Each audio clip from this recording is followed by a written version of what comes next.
बढ़ती ठंड की वजह से निम्मी और उसके बच्चों की तबीयत बहुत ज्यादा ही खराब हो जाती है, जिसके चलते वो सभी लोग बिस्तर पर पड़ जाते हैं। अच्छा अच्छा अच्छू अच्छू। मालकिन, आप सभी लोग तो बहुत बीमार पड़ गए हैं। हमारे गांव में जब भी कोई बीमार पड़ता था तो हम उसे काढ़ा बनाकर पिलाते थे। मैं आप लोगों के लिए वो काढ़ा बनाकर लाती हूँ, उसे पीकर आप लोग जल्द से जल्द ठीक हो जाओगे। डॉक्टर की दी हुई महंगी दवाइयाँ से तो हम ठीक नहीं हुए, और तुझ गवार गरीब की दिए हुए काढ़े से हम लोग ठीक हो जाएंगे। मालकिन, एक बार आप काढ़ा पीकर तो देखिए, देखना आप लोग 2 दिनों के अंदर ही बिल्कुल ठीक हो जाओगे। शालू देसी तरीके से काढ़ा बनाती है और अपनी मालकिन और उसके बच्चों को पिलाती है, और जब तक वो सब ठीक नहीं हो जाते उनकी दिन रात सेवा करती है। मैंने शालू के साथ कितना गलत बर्ताव किया, लेकिन इसके बावजूद भी आज वो मेरा और मेरे बच्चों का कितना ख्याल रख रही है। हम लोग दिन भर हीटर के सामने गर्म कपड़े पहने और रजाई के अंदर बैठे रहते हैं, तब भी हम लोग बीमार पड़ गए, और बेचारी शालू के शरीर पर तो एक भी गर्म कपड़ा नहीं है। मुझे तो अपने किए पर पछतावा हो रहा है।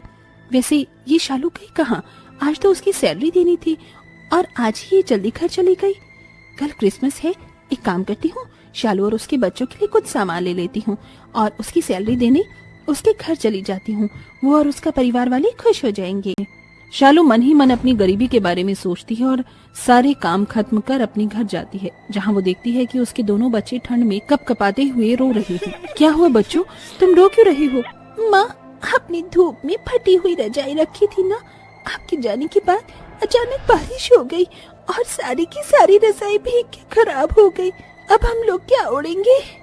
हे भगवान, ये तो सारी अत्याचार हम गरीबों पर ही क्यों करती हो? ठंड में ये फटी हुई रजाई ही हमारा इकलौता सहारा थी। अब मेरे बच्चों का क्या होगा? इनके पास तो गर्म कपड़े भी नहीं है। शालू, भगवान को कोसने से क्या होगा? इन सब का कारण तो मैं हूँ। अगर मैं ठीक होता तो आज तुम्हें और बच्चों को इतना दुख दर्द नहीं देखना पड़ता। शालू का पति अमर का आधा शरीर पैरालाइज होता है, जिसके चलते वो कुछ काम नहीं कर सकता था, जिसकी वजह से शालू को ही नौकरानी का काम करके अपने घर का गुजारा चलाना पड़ता था। बच्चों, तुम यहीं बैठो, मैं कहीं न कहीं से कुछ इंतजाम करती हूँ।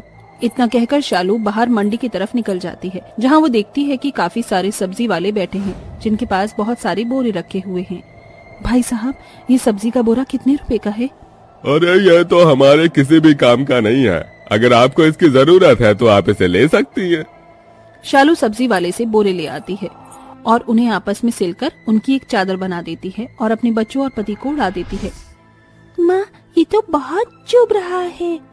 हाँ बच्चों, तुम्हारे परिवार वालों की ऐसी हालत है, तुम्हारा पति ठंड में कांप रहा है, तुम्हारे बच्चों ने बोरे ओढ़ रखे हैं, तुम इतनी ठंड में गरीबी में कैसे रह रही हो? ये तो हम गरीबों की किस्मत में लिखा है। खैर छोड़िए, आप यहाँ बैठिए, मैं आपके लिए चाय बना कर लाती हूँ। शालू, मैं तुम्हारे और तुम्हारे बच्चों के लिए ये गर्म कपड़े और ये रजाई लेकर आई हूँ। कल क्रिसमस है ना, तो मैंने सोचा इससे अच्छा तोहफा क्या ही होगा। और ये लो तुम्हारी तनख्वाह। शालू, मैंने तुम्हारे साथ आज तक जैसा भी बर्ताव किया उसके लिए मुझे माफ कर देना। मुझे अपनी गलती का एहसास हो गया है। आप मुझसे माफी मत मांगे। आप कहाँ और मैं कहाँ, आपने हम गरीबों के लिए इतनी दरियादिली रखी, यही हम गरीबों के लिए काफी है। आपके एहसान को मैं कभी नहीं भूल पाऊंगी। शालू की बात सुन निम्मी शालू को गले से लगा लेती है, जिसके बाद निम्मी शालू की सैलरी और बढ़ा देती है, जिससे शालू की फाइनेंशियल कंडीशन ठीक होने लगती है। वहीं अब शालू और उसका परिवार सर्दी के मौसम में गर्म कपड़े पहनता है और अच्छी रजाई ओढ़ते हैं। गरीब दर्जी सास ने सिला 5 बहू का कंबल।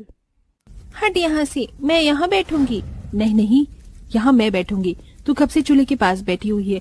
मैं अभी थोड़ी देर में कंबल सिलकर तेरे घर भिजवा देती हूँ। करुणा देवी अपनी छोटी सी सिलाई मशीन पर उसे फटे हुए कंबल को सिल ही रही होती है कि तभी उसे फिर से अपनी बहुओं की लड़ने की आवाज आती है, जिसे वो सुन भागी भागी अपनी बहुओं के पास जाती है और देखती है कि शॉल तो मैं ही ओढ़ूंगी। ऐसे किसी शॉल को ओढ़ने की बारी अब मेरी है। नहीं, इसे ओढ़ने की बारी मेरी है। मैं तुम सबकी जेठानी हूँ, ये शॉल तो मुझे ही मिलनी चाहिए। जेठानी हुई तो क्या हुआ, इसका मतलब ये थोड़ी ना कि सभी चीजों पर हक तुम्हारा होगा। ला, ये शॉल मुझे दे।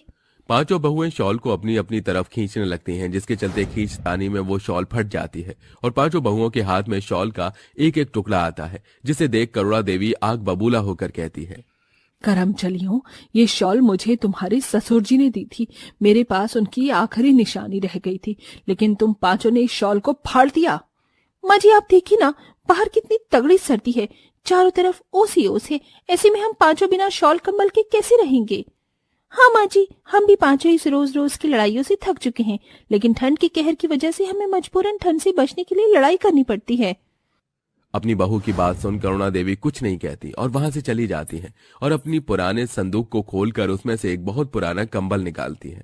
बहुओं, ओ बहुओं, इधर तो आना जरा। जी माँ जी, बोलिए।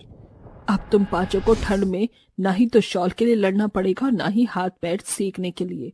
ये लो, तुम पांचों इस कंबल को ओढ़कर आराम से सोना।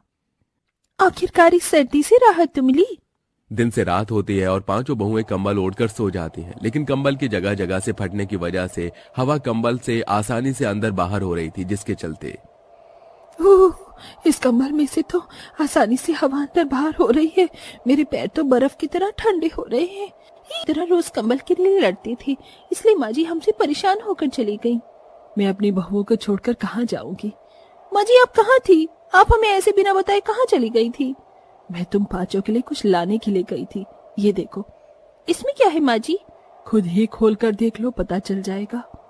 करुणा देवी की पांचों बहुएं जैसे ही उसके लाए हुए थैलों को खोलकर देखती हैं तो देखती ही हैरान रह जाती हैं। इसके अंदर तो कंबल है, वो भी एक नहीं, 5-5। हाँ बहू, इस सर्दी के मौसम में मैं रोज रोज तुम पांचों को ठंड में तड़पता देखती थी।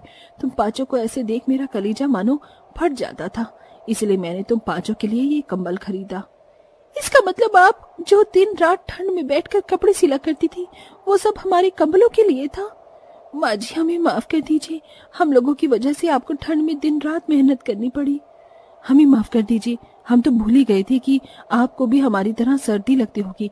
इस सब के बावजूद भी आपने हम सबके लिए मेहनत की। अपनी पांचों बहुओं की आंखों में आंसू देख करुणा देवी कहती है, ऐसे रो मत, ये सब मैंने तुम्हारे लिए ही तो किया है। अब देखो, अब तुम सबको बिल्कुल भी ठंड नहीं लगेगी और तुम सब आराम से सर्दी के मौसम में रहोगे। पांचों बहुएं अपनी सास के गले लग जाती हैं, जिसके बाद अब पांचों बहुएं अपनी अपनी कंबल में आराम से सर्दी के मौसम में सोती हैं और पांचों बहुओं के बीच का मनमुटाव भी खत्म हो जाता है।